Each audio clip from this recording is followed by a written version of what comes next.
कुठल्याही प्रश्नावरती इंडिया आघाडीची एक भूमिका असेल तर त्यामध्ये कशी पाचर मारायची हे शरद पवार जाणतात. बरोबर पाचर मारतात ते.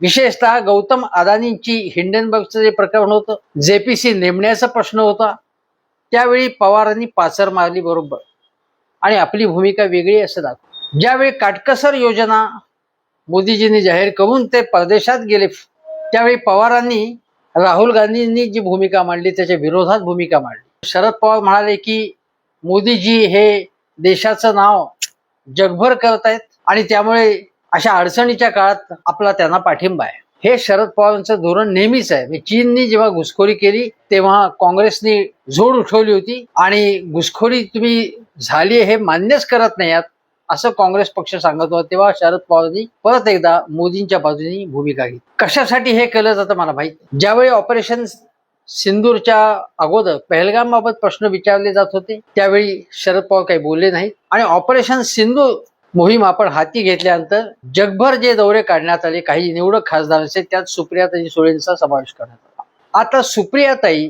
यांचे जे व्याही आहेत त्यांना भारतीय जनता पक्षाच्या वतीने तिकीट मिळाले, कारण ते मोठे उद्योगपती आहेत, पैसेवाले.